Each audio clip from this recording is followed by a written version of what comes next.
Hello guys. Welcome to my channel वर्धिया निकेत। आज मैंने काफ़ी दिन बाद वीडियो बनाया है क्योंकि मेरी थोड़ी तबीयत नासाज थी। तो मैं ये वीडियो और मुझे थोड़ा मैं कहीं पे बिजी भी था ऑफिशियल वर्क में। तो इस वजह से मैं वीडियो बना नहीं पा रहा था। और फाइनली आज मैंने सोचा ये वीडियो बनाने का कि ये आज आपका लास्ट वीडियो है। इसके बाद इसके लिए कोई वीडियो नहीं आएगा। इसमें मैं आपको सब कुछ बता दूंगा कैसे क्या करना है। अगर मुझे लगेगा कि कोई इंपॉर्टेंट चीज़ है जो बतानी है तो हो सकता है मैं और कोई वीडियो बना दूं। लेकिन अभी तक के लिए लास्ट वीडियो होगा आपका। देखिए, अब आपको तीन सब्जेक्ट्स ही पढ़ने हैं, मैथ्स, रीजनिंग और जीके, जो 50 मार्क्स के हैं। और आपका पेपर जो होगा 90 मार्क्स का होगा और आप 90 मिनट्स का होगा और 120 क्वेश्चंस पूछे जाएंगे। ठीक है। तो आपको सबसे पहले अब देखो, सबसे पहले क्या ध्यान देना है कि आज से आपको, अगर आप कम पढ़ रहे थे या ज्यादा पढ़ रहे थे, जो भी पढ़ रहे थे, आज से आपको ट्राई करना है कि मुझे एटलीस्ट 9 घंटे पढ़ने हैं। ठीक है। तो अभी देखिए, बहुत लोग होंगे जो काफी ज्यादा सो रहे होंगे, 8 आवर्स, 9 आवर्स। ठीक है, जो भी आप सो रहे हैं अभी तक, ठीक है, कोई दिक्कत नहीं है। अब आपको करना क्या है कि ये मंथ बहुत इंपॉर्टेंट होगा। तो आपको आज से बहुत ही कम सोना है, आपको सिर्फ सिर्फ 6 to 7 आवर्स। ठीक है। 6 to 7 आवर्स आपके लिए पर्याप्त होंगे। इतने में आपको कोई दिक्कत नहीं है, आपकी नींद पूरी हो जाएगी। 9 आवर्स आपको पढ़ने की कोशिश करनी है। और देखिए, पढ़ना कैसे है आपको, आपको अपना टाइम टेबल स्लॉट्स में डिवाइड करना है। 3 से 4 स्लॉट्स बनाने हैं, आप अपने हिसाब से बनाएंगे स्लॉट्स। जैसे मैं बोलूंगा, आप 7 बजे से उठ जाइए आप। आप सुबह 7 बजे उठ जाइए। ठीक है। आपको फिर 3 स्लॉट्स रखने हैं, एक मॉर्निंग स्लॉट, फिर आफ्टरनून स्लॉट और आपका इवनिंग स्लॉट। ठीक है। तो अगर आप 3 स्लॉट लेके चलेंगे, मान लेते हैं आपके 3 स्लॉट हैं, 3 आवर्स के भी हैं, 3 आवर्स, 3 आवर्स, 3 आवर्स, तब भी आपके 9 आवर्स कंप्लीट हो जाएंगे इजिली। ठीक है। और आपको रेस्ट भी मिल जाएगा बीच में। तो आपको 3 3 आवर घंटे लेके चलना है। मैं ये सलाह बिल्कुल नहीं दूंगा कि आप 1 घंटे पढ़िए फिर रेस्ट लीजिए, वो नहीं काम करता है। आप 3 आवर्स करिए, थ्री 3 आवर्स के आसपास, 2 से 3 आवर्स, फिर आप रेस्ट लीजिए। ठीक है। और आपको बहुत ही कन्फाइंड चीजें पढ़नी है जो आपने अभी तक पढ़ ली है। ठीक है। बस उतना ही जो आपने अभी तक पढ़ा है, बस उतना ही आपको रिवाइज करना है बार बार। आपको अब नई चीजें नहीं पढ़नी है। आपने बहुत सारी चीजें पहले से ही पढ़ रखी हैं, जितना मैंने आपको दिया हुआ है। अगर उतना पढ़ के जा रहे हैं वो पर्याप्त है। अब आपको ज्यादा नहीं पढ़ना है। आपको पढ़ना कैसे होगा, जैसे आपने टेस्ट लगाया, उसमें जो भी आपको न्यू टॉपिक्स आए, ठीक है, आपको सिर्फ वो पढ़ने हैं। आपको पर्टिकुलर टॉपिक नहीं उठाना है अब न्यू, कुछ भी नहीं करना है नया आपको अब। जो आपको आपने पेपर लगाया प्रीवियस ईयर, उसमें कोई टॉपिक मिल गया है तब लगाएंगे आप, नहीं तो नहीं लगाएंगे। ये सिर्फ जीके के लिए है। देखिए, मैथ्स में आपने पूरा कंप्लीट कर दिया, रीजनिंग कंप्लीट है आपका। और जीके में आपको न्यू न्यू टॉपिक्स हमेशा ही मिलते रहेंगे आपको। ठीक है। तो उसमें ज़्यादा ध्यान नहीं देना है, आपने जितना पढ़ लिया है बस उस पर भरोसा रखना है। बस उसी को रिवाइज करना है बार बार। इतने में आपका एग्जाम में काम बन जाएगा। आपको फाइनली जॉब लेनी है, काम बनाना है। आपको नॉलेज इकट्ठा नहीं करनी कि आपने आसमान भर की नॉलेज इकट्ठा कर ली और एग्जाम में हुआ नहीं। वो कोई मतलब नहीं है फिर उस चीज का। और अगला जो है एलिमिनेशन टेक्निक। अब जैसे क्या होता है, आप क्वेश्चंस लगा रहे हैं, आपको ऑप्शंस दे रखे हैं, A B C D। देखिए, अभी तक क्या थे, आप आंसर्स निकाल रहे थे। लेकिन अब आपको एक चीज और ध्यान देनी है, प्रैक्टिस करनी है, वो आप क्वेश्चंस लगाने से ही प्रैक्टिस होगी। कि जैसे A option, B option, C option, D option दिए हुए हैं, आपको पहले कोशिश करनी रहेगी कि मैं एटलीस्ट कुछ ऑप्शंस को एलिमिनेट कर दूं। जैसे मान लिया आपने 2 ऑप्शन एलिमिनेट कर दिए, डी एलिमिनेट हो गया, बी हो गया। अब आपके पास सिर्फ 2 ऑप्शंस बच बाकी रह गए हैं, ए और सी। अब इनमें से ही आंसर होगा, तो आपकी प्रोबेबिलिटी कितनी बढ़ गई, 50% प्रोबेबिलिटी आपकी क्वेश्चन सही होने की बढ़ गई है। ठीक है। अगर बहुत सारे क्वेश्चन से आप नहीं कर पा रहे हैं, ठीक है, जैसे उसमें वैल्यू, मैथ्स का क्वेश्चन है, उसमें वैल्यू दे रखी है 0.5, 0.05, 0.005 और 0.0005। ठीक है। मैं जस्ट एग्जाम्पल दे रहा हूँ आपको। क्वेश्चन देख के पता चल जाएगा कि इसमें एक जीरो आ रहा है, 2 जीरो आ रहा है। ठीक, अब आपको लग रहा है सिर्फ 2 जीरो आएंगे, तो आपको सीधे टिक मार देना है, उस क्वेश्चन को सॉल्व नहीं करना है आपको। उसमें टाइम आपको व्यर्थ नहीं करना है अपना। मेन बताने का मेरा मतलब यहाँ पर ये था। और आपको सिली मिस्टेक से बचना है। सिली मिस्टेक से कैसे बचेंगे आप, जब प्रैक्टिस करेंगे क्वेश्चंस की। ठीक है। और आप जब क्वेश्चन देखेंगे आपने ये गलती की, तो फिर आपको नेक्स्ट टाइम वो गलती नहीं करनी है। ऐसे आपको अपनी सिली मिस्टेक्स हटानी है। ठीक है। और सिली मिस्टेक्स सबसे जो होती है सबसे ज्यादा लोग लोग क्या करते हैं, बच्चे क्वेश्चंस नहीं पढ़ते हैं सही से। आपने ऐसे क्वेश्चन सही से नहीं पढ़ा और पढ़ने में आपको दिक्कत रह गई, तो वही क्वेश्चंस लोग गलती से ही गलती कर देते हैं। यही होती है सी मिस्टेक। तो इस पे आपको ध्यान देना है कि सबसे पहले आपको क्वेश्चन क्वेश्चन अच्छे से पढ़ना है। ठीक है। और कभी कभी क्या होता है लोगों को, कि जैसे आपने आगे का पढ़ लिया और फिर आप पीछे का भूलते जा रहे हैं। ठीक है, फिर नया पढ़ रहे हैं, फिर पीछे का भूल गए। तो उसके लिए क्या करना है आपको, इसमें कुछ टेंशन की जरूरत नहीं है। इसमें आपको सिर्फ रिवाइज करना है। ठीक है, आपको चीजें रिवाइज करनी होंगी ताकि आप वो चीजें भूले नहीं। आप जैसे टेस्ट लगाएंगे तो आपको रोजाना ही चीजें रिवाइज होंगी, तो आप नहीं भूलेंगे। आपको इन सब चीजों को टेंशन नहीं लेनी है। ठीक है। अब जैसे आप क्वेश्चन पेपर अटेम्प्ट कर रहे हैं, तो पहले आपको क्या करना है, इजी क्वेश्चंस को सिलेक्ट करना है और वही क्वेश्चंस एक बार को आपको लगा देने हैं फर्स्ट राउंड में। फिर सेकंड राउंड में आप आके जो क्वेश्चंस आपको थोड़े से टफ लग रहे हैं या लेंदी हैं, उनमें तब हाथ मारना है। और फिर थर्ड राउंड में आके आपको जो क्वेश्चंस नहीं आ रहे हैं, आपको बिल्कुल ही नहीं आ रहे हैं, उनमें ट्राई करना है। क्योंकि देखिए आपको क्या करना, जैसे आपको देखिए जी मैथ्स पार्ट है, तो मैथ्स में आपको सब जो पहला राउंड रहेगा, मैथ्स मान लिया आपने मैथ्स सिलेक्ट किया, पहले राउंड में जो भी इजी क्वेश्चन है, जैसे देखते हुए आंसर आ रहा है, बिल्कुल लगेगा आपको देख के आंसर आ जाएगा, ऐसे क्वेश्चन आपको जो रहेंगे वो तुरंत आप सॉल्व कर देंगे। ठीक है। फिर ये क्वेश्चन सॉल्व हो गए, फिर आपने ऐसे ही रीजनिंग किया, जीके किया, फिर आप वापस मैथ्स में आएंगे और फिर कुछ क्वेश्चंस होंगे जो जिसमें थोड़ा टाइम, हल्का सा टाइम टेकिंग है। आप फिर और जो आपको आते हैं फिर वो करेंगे। और कुछ क्वेश्चंस आपको मिलेंगे मैथ्स में, हो सकता है तीन दो से तीन क्वेश्चन जो आपको लग रहा है बहुत टफ है, उसको आप लीव कर देंगे अभी के लिए, फिलहाल के लिए। और आप पूरा क्वेश्चन अटेम्प्ट करेंगे पेपर, जब आपको टाइम बचेगा तब आप आएंगे वापस। इससे क्या होगा आपको, मतलब अगर आपने दो एटलीस्ट दो बार भी पेपर को फेल लिया है, दो बार आप आ गए क्वेश्चंस के ऊपर, तो आपकी प्रोबेबिलिटी बहुत ज्यादा बढ़ जाती है अच्छे मार्क्स आने की। अब है स्टे काम एंड रिलैक्स। ठीक है, तो आपको देखो रिलैक्स रहना है, एंजाइटी नहीं आ रही है। एंजाइटी कैसे नहीं आएगी, जब आप अच्छे से पढ़ाई करेंगे, अच्छे से पढ़ेंगे, आप अभी से पढ़ते रहेंगे लास्ट तक। आपके पास अभी भी बहुत टाइम है, एटलीस्ट एक महीना तो है आपके पास। देखिए आपको, मुझे नहीं लग रहा है अभी एक महीने में, ये एक महीने के बाद ही आपका एग्जाम होगा, अभी डेट तो आई नहीं है। ठीक है, अभी अगर आप अभी भी डेट आएगी तो एटलीस्ट वो लोग आपको एक मंथ देंगे। ठीक है, तो एक मंथ पहले ही बताएंगे वो लोग। तो आपको टेंशन लेने की जरूरत नहीं है, कोई एंजाइटी लेने की जरूरत नहीं है। एंजाइटी जब आती है जब आप सही से पढ़ नहीं रहे हैं, आपका चीजें कंप्लीट नहीं हो रही हैं, तो लोगों को टेंशन होती है। फिर उससे फिर क्या होती है, एंजाइटी आती है, फिर और चीजें खराब होने लगती हैं। तो आप अभी से भी अगर स्टार्ट, अगर मान लीजिए आपने जीरो अभी तक को स्टार्ट भी नहीं किया है, आप लेके चलिए मुझे एक महीने में ही सब कुछ पढ़ना है, सिर्फ इंपॉर्टेंट चीजें पढ़नी है, तो अभी आप कंप्लीट कर देंगे। और जो लोग पढ़ चुके हैं उनको सिर्फ रिवाइज करनी है चीजें। आप अपना चीजें रिवाइज लेकर चलिए लास्ट तक, आपका इजिली हो जाएगा। आपको अपने को खुद पे विश्वास रखना है। जो लोग आपके नेगेटिव लोग हैं, ठीक है, नेगेटिव पीपल हैं, ठीक है, उन लोगों से आपको सख्त ही दूर रहना है। ठीक है, उनसे आप ना बात कीजिए, उनसे कट कर लीजिए कुछ दिन के लिए, 1 से 2 महीने जो भी, जब जितना भी टाइम है उस समय तक आप पूरा उनसे कट ऑफ कर दीजिए उनको अपनी लाइफ से। मतलब वो एग्जिस्ट ही नहीं करते हैं, सोचिए चलिए कि ऐसे लोगों को मैं जानता ही नहीं हूँ, उनको बिल्कुल ही एग्जिस्ट नहीं कर रहे हैं, मेरे जीवन में नहीं है। और जो भी आपके दोस्त हैं उनको भी हटा सकते हैं जो नेगेटिव बातें कर रहे हैं या कुछ कर रहे हैं कि भाई ज्यादा पढ़ने से नहीं होगा, कुछ नहीं होता, ऐसी बातें करते हैं लोग ना, कि ज्यादा पढ़ने से नहीं होगा, जिसका होना है वही हो जाएगा, किस्मत होती है। किस्मत पे भरोसा नहीं रहना है, आपको खुद से मेहनत करनी है, अपने खुद के ऊपर भरोसा रखना है। आप बस अपनी पढ़ाई पे ध्यान दीजिए और यहाँ वहाँ की चीजें पे ध्यान नहीं देना है बस। आपको 1 से 1.5 महीने जो भी टाइम है आपके पास, आप एक महीना ही लेके चलिए अभी आप। और आपको रिवीजन पे और क्वेश्चंस प्रैक्टिस पे ही, दोनों चीजों पे फोकस करना है। अगर आप रिवाइज करते रहेंगे और अप्लाई नहीं कर देंगे, तो आपको जब जब आप पेपर में जब बैठेंगे ना, तो आपको बहुत दिक्कत होगी। और अगर आप सिर्फ प्रैक्टिस करते हैं और रिवीजन नहीं करते हैं तो भी दिक्कत है। तो आपको क्या करना है, अपना कुछ टाइम रिवीजन का, अपने कंसेप्ट को रिवाइज करना है, और कुछ टाइम पे आपको पीवाईक्यूज प्रैक्टिस करनी है। और आपको ये कट ऑफ का गेम खत्म करना होगा, अभी भी चल रहा है ये कट ऑफ का गेम। आप कितनी कट ऑफ जाएगी कितनी नहीं जाएगी, आप सोचिए चलिए मुझे 110 प्लस लेके चलना है। ठीक है, 110 प्लस अगर आप लेके आ रहे हैं तो कोई आपको रोक नहीं सकता है।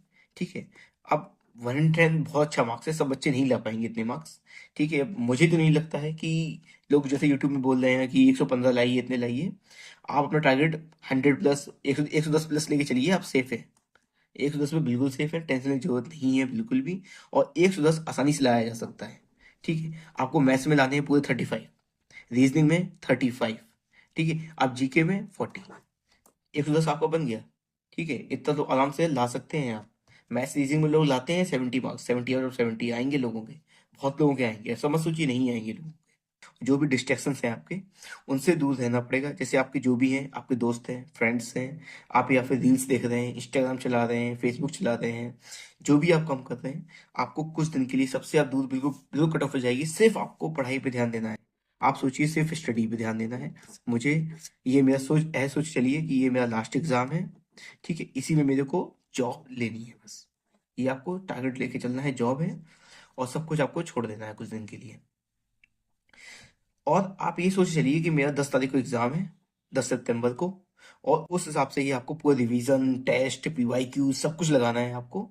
ठीक है, अब एक चीज मैं और बता दूंगा आपको कि जैसे जब टाइम टेबल मैं रोज दे रहा था आपको, तो कुछ पेपर आपके आरपीएफ के और कांस्टेबल के लग चुके हैं, और जो नहीं लगे हैं वो आपको रोज लगाने भी हैं।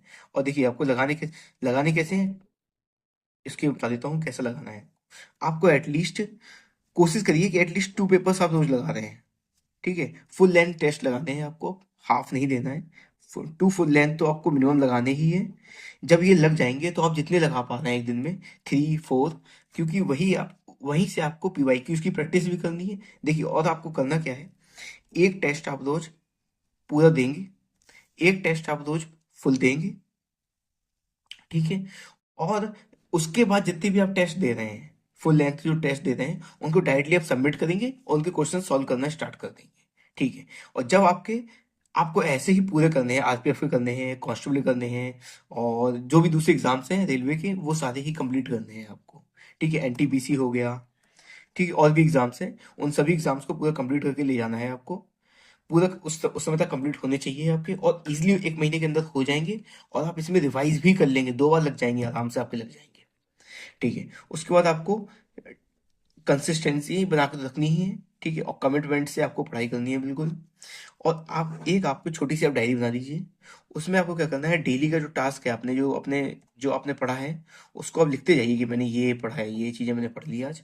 और एक आपको ये कोशिश करनी है कि मैंने जो आज चीज पढ़ी है, वो अगले हफ्ते बाद मेरे को एटलीस्ट, मतलब 7 डेज का आपने गैप दिया है उस चीज में, और फिर 7 डेज बाद मुझे फिर से वो टॉपिक पढ़ना होगा।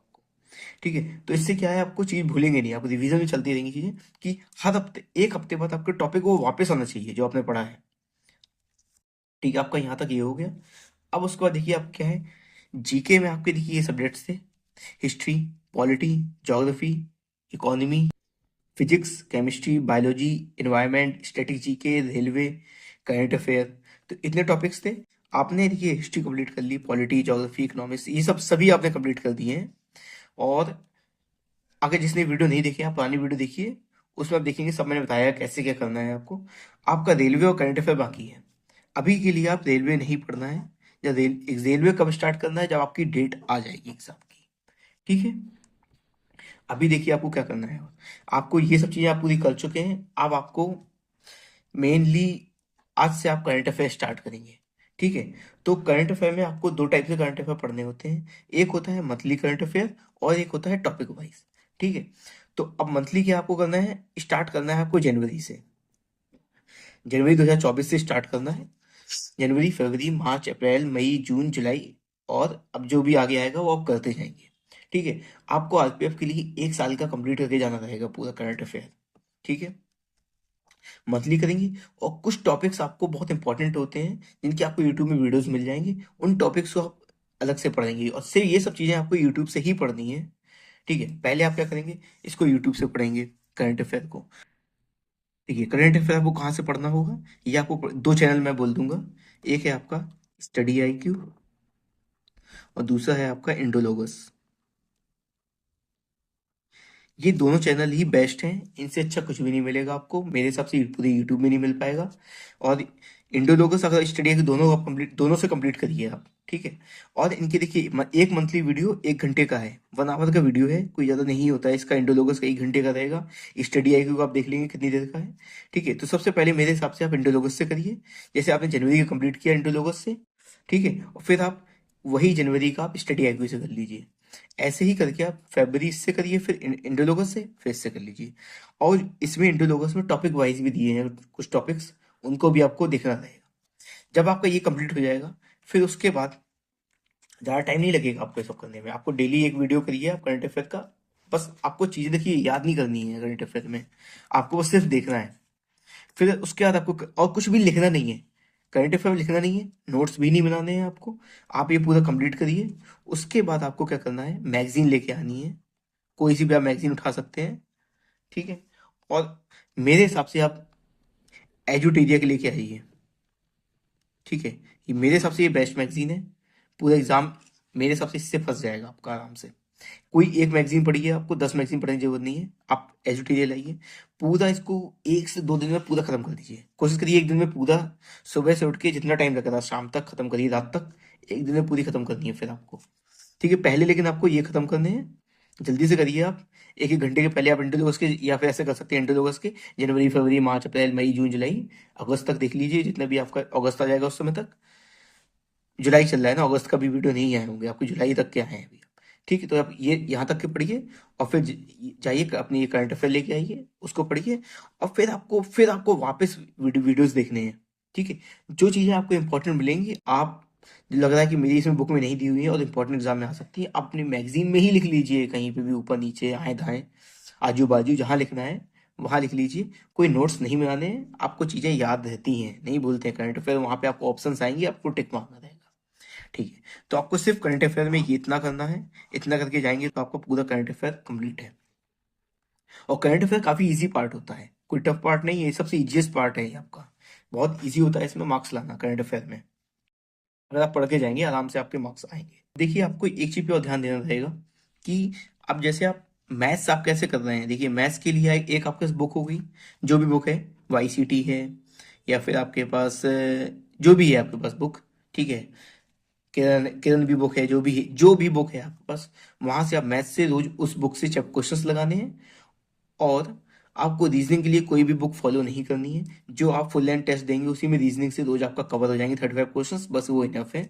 और जीके के लिए भी आपको कोई बुक फॉलो नहीं करनी है। अब आप प्रीवियस ईयर लगाइए, आरपीएफ के और रेलवे के, मैं रेलवे के बोलूंगा सीधे, जो भी है सारे सारे प्रीवियस प्रीवियस ईयर लगाइए रेलवे का।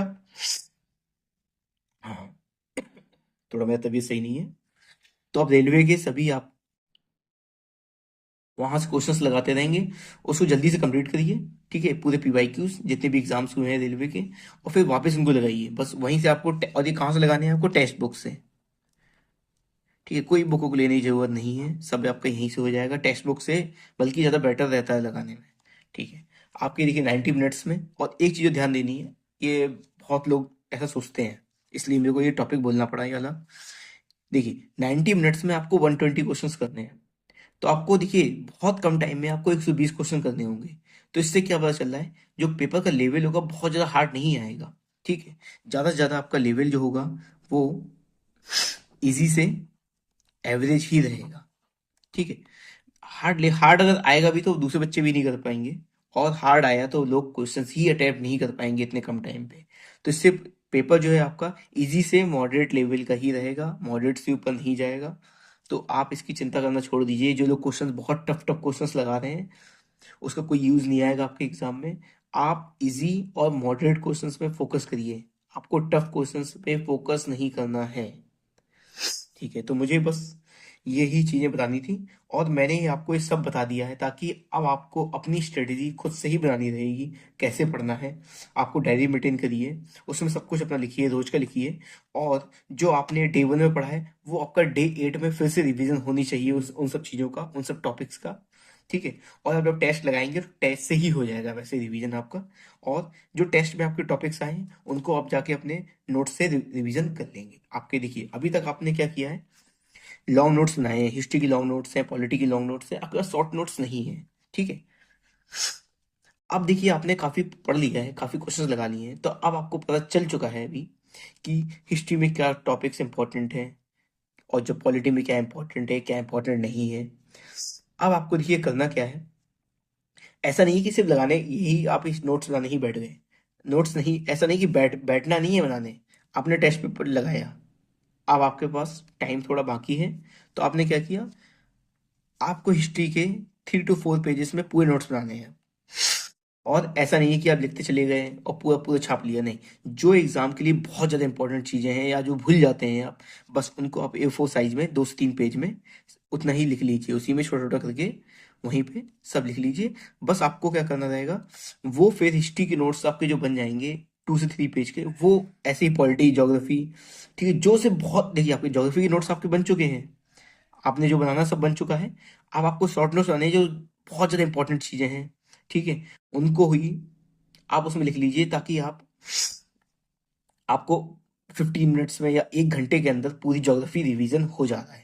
अभी आप देखिए ज्योग्राफी आधे घंटे में रिवाइज नहीं कर पा रहे होंगे, 1 घंटे में रिवाइज नहीं कर पा रहे होंगे। ऐसे शॉर्ट नोट्स बनाने हैं 2 से 3 पेज, मैक्सिमम 4 पेज के, कि आपका पूरा की पूरी ज्योग्राफी आप आधे घंटे में, 15 मिनट में रिवाइज कर लें। आप 1 घंटे में पूरा रिवाइज कर लें ज्योग्राफी, आधे घंटे में रिवाइज हो जाएगी शॉर्ट नोट से। तो इस टाइप के आपको शॉर्ट नोट्स बनाने हैं, जो सब बहुत इंपॉर्टेंट चीज़ें हैं जो आप भूल जाते हैं, जो एग्जाम में चीज़ें बार बार पूछी जा रही हैं, सिर्फ वही चीज़ लिखी जाएंगी, पूरी रामकथा नहीं लिखनी है, ठीक है। तो ये सब चीज़ें आपको ध्यान देनी है। और एक चीज़ और बोलूंगा मैं फिजिक्स के लिए, देखिए फिजिक्स के लिए क्या होता है, तो इसमें केमिस्ट्री में ज़्यादा थियरी आती है, बायोलॉजी में थियरी आती है, फिजिक्स में कुछ बहुत न्यूमेरिकल्स भी आते हैं। वो न्यूमेरिकल्स की प्रैक्टिस आपको पीवाईक्यू से हो रही होगी, वो मैं पहले ही बोल चुका हूँ। वो टॉपिक्स आपको यूट्यूब से पूरी वीडियो उठाइए, उसको अच्छे से रिवाइज करिए, बढ़िया पढ़िए उसको, क्वेश्चंस भी यूट्यूब से ही प्रैक्टिस कर लीजिए। आपको फिर आपका उसके बाहर कुछ नहीं है, ठीक है। बस ये आपको फिजिक्स में करना है, और ये केमिस्ट्री बायोलॉजी में नहीं करना है ऐसा। केमिस्ट्री बायोलॉजी में कोई न्यूमेरिकल नहीं आता है, सिर्फ फिजिक्स में आता है, तो बस आपको फिजिक्स में ध्यान देना है। और फिजिक्स में कुछ चैप्टर्स हैं, उन्हीं से आता है, और सबके तो काफ़ी इजी न्यूमेरिकल्स होते हैं, जैसे वर्क के बहुत इजी होते हैं, टाइम के बहुत इजी होते हैं, पेंडुलम वाले भी इजी होते हैं, एक फॉर्मूला है उसमें भी, ठीक है। और जैसे आपका एक्सलेशन वेलोसिटी वाले क्वेश्चन होते हैं, जैसे V² = C²+2AS, इस टाइप के जो क्वेश्चन होते हैं, इसका थोड़ा प्रैक्टिस कर लीजिए, आप देख लीजिए कैसे क्या लगाना है।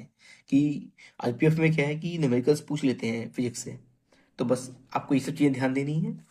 जो आपकी बाकी है, जो आप टेस्ट पेपर लगाएंगे, तो वहाँ से आपका कवर हो जाएंगी सब चीज़ें, और आपको न्यू टॉपिक्स पढ़ने की कुछ भी ज़रूरत नहीं है। आप इन्हीं चीज़ों को रिवाइज करिए, और पूरे आप अपने PYQs जो टेस्ट पेपर टेक्स्ट बुक में हैं, उन्हीं से पूरे आपको ख़त्म करने हैं। तो आज का ये लास्ट वीडियो था, और ये थोड़ी मेरी तबीयत खराब थी, इस वजह से मैं ये वीडियो बना नहीं पा रहा था, काफ़ी टाइम लगे लास्ट वीडियो बनाने में। अभी भी मेरी तबीयत सही नहीं है, मैं हॉस्पिटल एडमिट हुआ था, इस वजह से वीडियो नहीं बन पाया। तो ठीक है, फिर आज के लिए इतना ही। Thank you.